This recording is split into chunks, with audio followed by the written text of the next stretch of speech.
نحمده ونصلي على رسوله الكريم اما بعد۔ محترم سامعین، تراویح کی نماز کی ابتدا کہاں سے ہوئی؟ کیا 20 رکعت نماز تراویح پڑھنا ہی افضل ہے یا 8 رکعت بھی پڑھ سکتے ہیں؟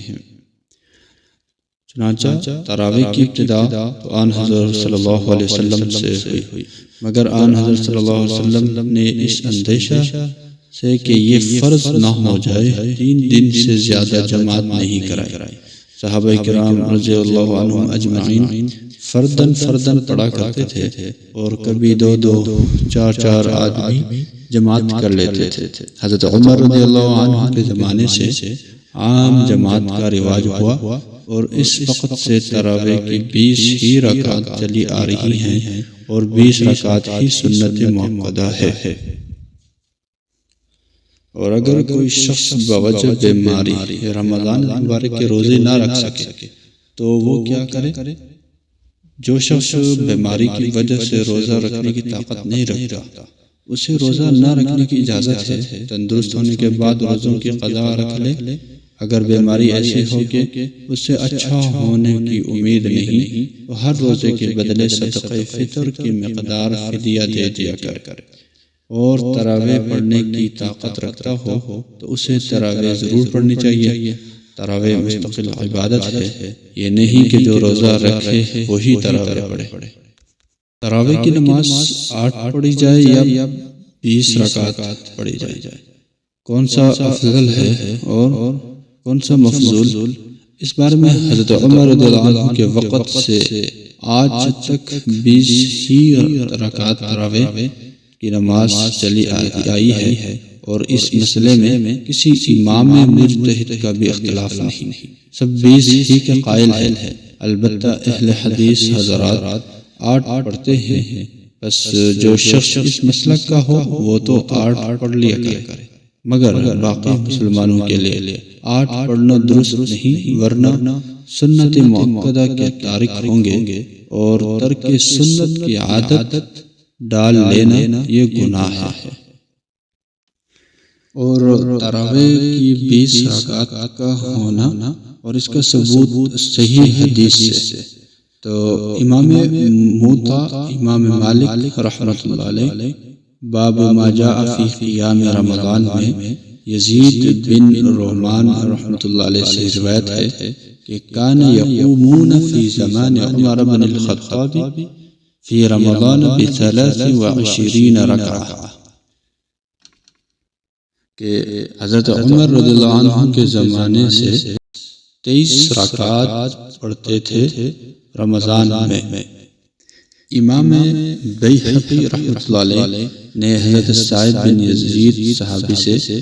بھی بسند صحیح یہ حدیث نقل کی ہے۔ نسب الرایہ میں یہ حدیث ہے۔ ان احادیث سے ثابت ہوا کہ حضرت عمر رضی اللہ عنہ کے زمانے سے 20 تراویح کا معمول چلا آتا ہے اور یہی نصاب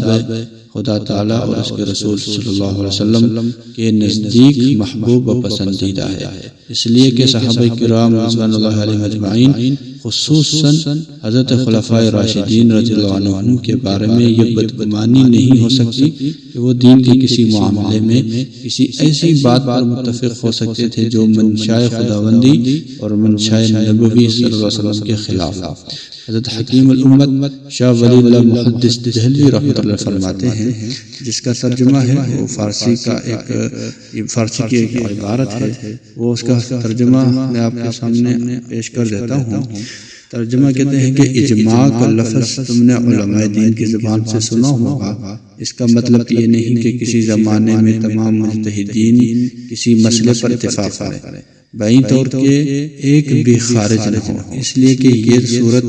نہ صرف یہ کہ واقع نہیں بلکہ عادتاً ممکن بھی نہیں، بلکہ اجماع کا مطلب یہ ہے کہ خلیفہ ذو رائے حضرات کے مشورے سے بغیر مشورے کے کسی چیز کا حکم کرے اور اسے نافذ کرے، یہاں تک کہ وہ شائع ہو جائے اور جہاں میں مستحکم ہو جائے۔ آن حضرت صلی اللہ علیہ وسلم کا ارشاد ہے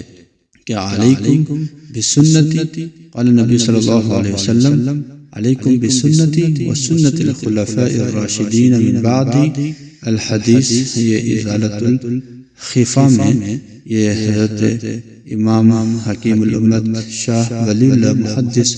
دہلوی رحمۃ اللہ علیہ نے فرمایا کہ